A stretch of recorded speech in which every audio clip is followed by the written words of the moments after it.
I sat quietly and listened to the preacher give the eulogy to my best friend. Cody was more than my best friend. He was the man I had loved since high school. Now I have lost him forever. I need to explain. I met Cody George on my first day in high school. He lived outside of town on a ranch.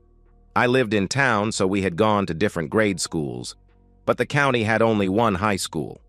It was just luck that we were in all the same classes. I always managed to sit next to that good-looking boy, and soon we were talking and comparing notes. Over the next month, we became friends, and by Thanksgiving, we were inseparable. Neither Cody nor I played sports. Not the traditional sports anyway. Our school had a rodeo team, and Cody made the team. By our sophomore year, people were starting to take notice. Cody was good. I was at every event cheering him on. I remember one afternoon he was bucked off a rank horse that no one had been able to ride. I met him behind the chutes and was offering my opinions about how nobody could ride that horse. He stopped me. "Jesse, there never was a horse that couldn't be ridden, and there never was a cowboy that couldn't be thrown. I will remember that forever." His senior year, he received scholarship offers from universities that had rodeo teams. He turned them all down. Why? Terrorists had flown planes into the towers, and Cody thought it was his duty to go fight them. I disagreed. I tried to talk him out of it, but he joined the Marines and left after graduation. We were both still virgins. While Cody went to war, I went to college. I majored in banking and got a job in the summer working as a teller in our local bank. I wrote Cody letters and emails every chance I got. He always returned my letters, which kept me informed about his life. I was in college, away from home for the first time in my life, so I took advantage of my freedom like all my new friends. At a party one night, I lost my virginity. I did not tell Cody because I imagined he was drinking and carousing with his Marine buddies. When Cody came home, I was the assistant manager of the bank and in charge of the loan department. I was in a relationship with a guy I had met in college. Relationship is probably not the right word. It was more of a friends with benefits type of thing. Cody was single but dating a couple of girls around the county. It was about 6 months after he came home that tragedy struck. His mother and father were both killed in a terrible traffic accident. Cody was an only child, so he inherited their small ranch outside of town. It was completely paid for, but his father did have an open line of credit with the title to the ranch as the guarantee. The line of credit was $50,000. The ranch was valued at much more than that. Cody was dating a girl who worked as a receptionist at a law office in town. There were rumors about her and one of the lawyers who worked there. He was married, but they were just rumors. After the death of Cody's parents, things seemed to heat up between this girl, Sue, and Cody. Within a couple of months, I heard that they had run off to Vegas and got married. To say I was heartbroken would be an understatement. I had always thought that one day, Cody and I would be together. We still talked, and I saw him every now and then around town with that blonde bimbo. There were still rumors about her and that married lawyer. I am sure Cody did not know. Many nights I lay in my bed wondering if I should tell him. I would think of all kinds of scenarios. Maybe Cody knows and does not care, or maybe he watches. He might think I am jealous and trying to cause trouble in his marriage. I was really torn about what to do. Then one day he called me with great news. That cheating woman of a wife of his is pregnant. 7 months later, the baby is born. Cody called me and wanted to meet me at the city cafe for lunch. He had pictures of the baby he wanted to show me. I went just to see Cody. I still love that guy. He was sitting at a table when I walked in. There were tears in his eyes. "Cody, what's wrong? Is there a problem with the baby or your wife?" "There sure is a problem," he is almost shouting as he hands me his phone. It is open to pictures of the baby. The baby is black. What the hell am I going to do? I'll tell you what I feel like doing. I want to find out who the father is and kill both him and that cheating wife of mine. Calm down a minute. I don't want you to do that. You'll end up in jail for the rest of your life. Let's think this through. When does Sue get out of the hospital? Tomorrow, he replied. I imagine she has seen the baby. Of course, she was nursing it when I left. What did she say? I asked. She said for me to get used to the idea of her messing around and me raising that kid. She says there is nothing I can do about it. She said she and the baby are going home tomorrow and live in my house. If I decide to divorce her, I'll need to find another place to live. She said we live in a no-fault state, and I'll have to pay her alimony and child support since the baby was born during our marriage. It makes no difference if the kid is not mine. How the hell is that right? She cheated, not me. He was getting loud. Take a breath, Cody, I replied. He did take a deep breath, then continued. She told me I might even have to pay for the kid's college education. Can you believe that? Then after about 18 years of me paying everything, she will sell the ranch and send me 50%. That is, if I am still alive. That cheating woman laughed when she said that. Cody, breathe, I asked. Jesse, she knew exactly what to say to me. It was like she had been coached and had rehearsed that speech. She was laughing when I stormed out of the room. Cody, she works at a law office and one of those lawyers is black. He is probably the father. He advised her on what the law is in this state and on what to say to you. I am not a lawyer, but I think it would be best for you to not be alone with her. She may call the sheriff and claim you were violent, and she is afraid you will harm her or the baby. If she gets you arrested, you will spend time in jail, and she will get everything in the divorce. I would offer you my spare bedroom, but that may raise problems also. I'll make some calls and get you a place. I called around as we waited for our food, and I did find him a place to stay.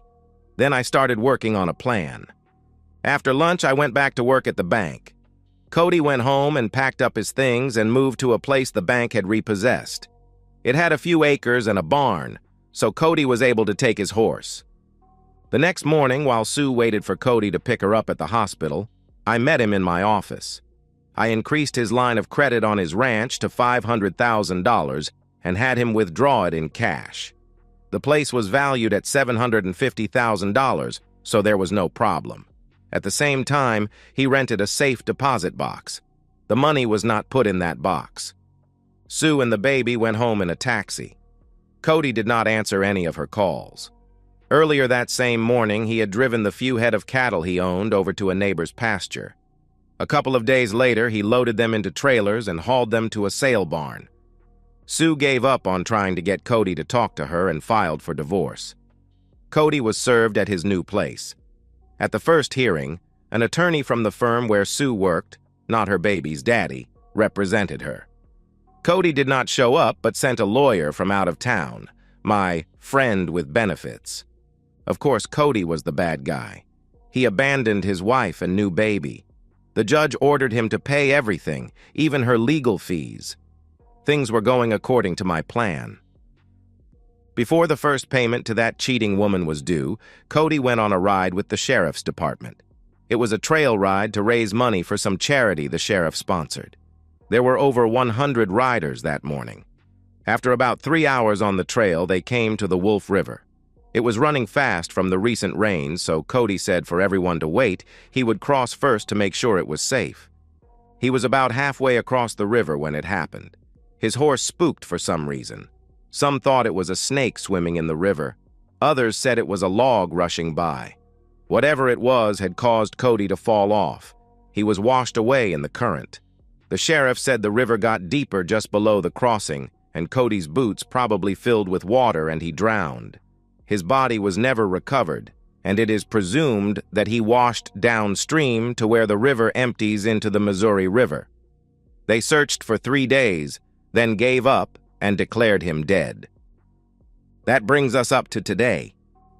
After the church service, everyone gathered at Cody's house, the house where Sue was living. There was plenty of food, a tradition in our part of the country. All Cody's friends were there, even some he had rodeoed with back in the day. One man was very vocal. I take exception to what that preacher said. Cody ain't never fell off a horse in his life. He might have gotten thrown, but the witnesses said he fell. Bullshit. I bet somebody shot him. Ronnie, that did not happen. I was there along with the sheriff and 2 deputies. Nobody heard a gunshot. That was said by another of our friends. Well, I ain't ever going to believe it. That guy was the best damn cowboy I ever been around. What a horrible way for him to die. Jesse, were you there? What do you think? Ronnie, I did not make the ride this year.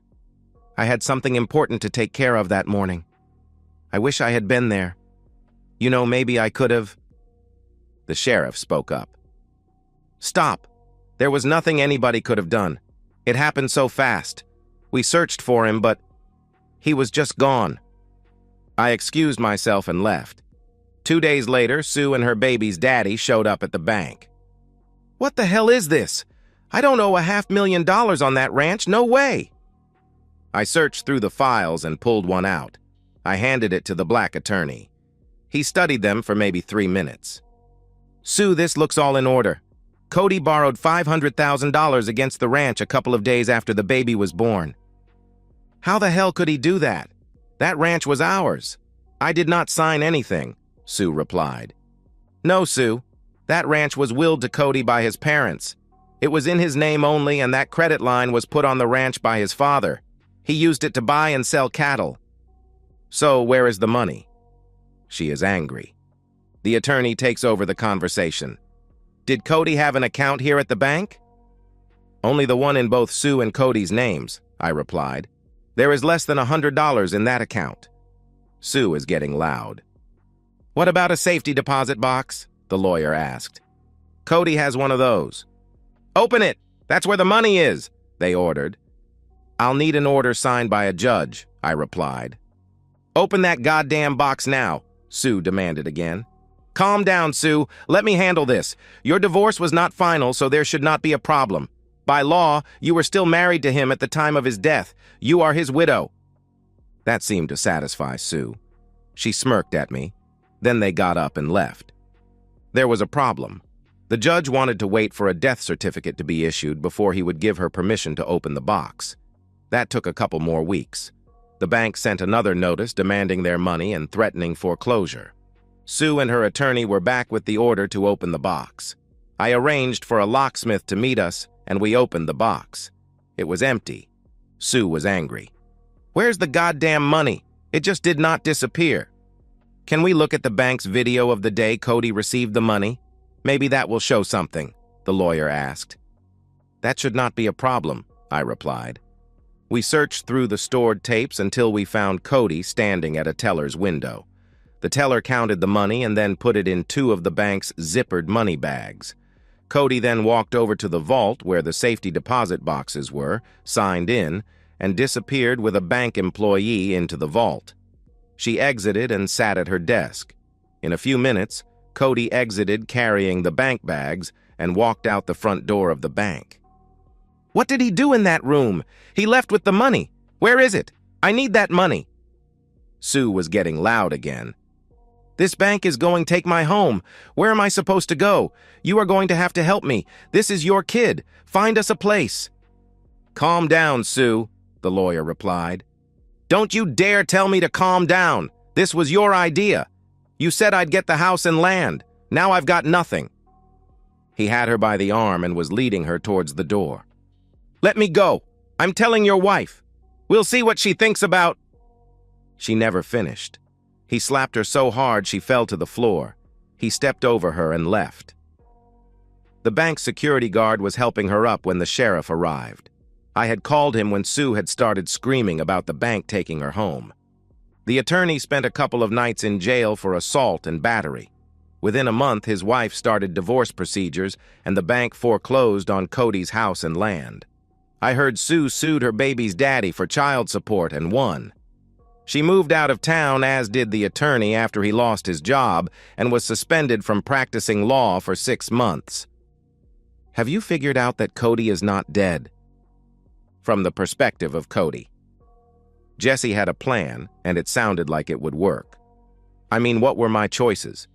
Killing Sue and her lover was not one, nor was paying alimony to a cheating wife for the rest of my life, while she lived rent-free in my house. I was not going to pay child support for a kid that is not mine either. Jesse knew I always helped on that charity ride, and that would fit in with the plan for me to disappear. I halted the ride at the edge of the river, telling everyone I would cross first to make sure it was safe. I made the horse rear, and I fell into the river. I quickly swam underwater to the deepest part, and then stayed under until I reached the cave that Jesse and I had discovered when we were kids. I swam inside, then surfaced and sat on the rocks. People searched the river, but no one knew about that cave but Jesse and me. At 9 p.m., the search had been called off for the night, and I swam downriver to a bridge. Jesse picked me up and took me to an airport 300 miles away from our town. I boarded a plane with my passport and flew to South America. Nobody bothered to check the airports or immigration. I was dead in the river as far as anyone who cared thought. Jesse had given me enough cash to stay in a nice hotel and live until I found what I was looking for. It is a hacienda. It is 3 times bigger than my ranch back home. I can run a nice-sized herd of beef cattle and a few horses. I started my new life when Jesse wired me the $500,000. Life is good and getting better every day since I met my neighbor's daughter. Switching back to the perspective of Jesse. I am the only person alive who knows Cody did not die in that river. I have kept that secret for over 20 years now, and I plan on keeping it until the day I die. No one will ever know, not even my friend with benefits who I married a couple of years ago. Do I still love Cody? Of course I do. I always will. But it would never have worked out between us, and I knew it. Cody is a real man's man. That's why I love him. He's what every young boy dreams of becoming, and every old man wishes he had been, an American hero, a cowboy. He does not have a gay bone in his body. Me, on the other hand, I've been gay since the day I was born. And that's the end of today's story. If you enjoyed it, please give this video a thumbs up and drop a comment below. Your support helps the algorithm push my content further. If you're new to the channel, don't forget to hit that subscribe button. It really helps me keep creating more stories for you. Thanks for watching, and I'll see you in the next one.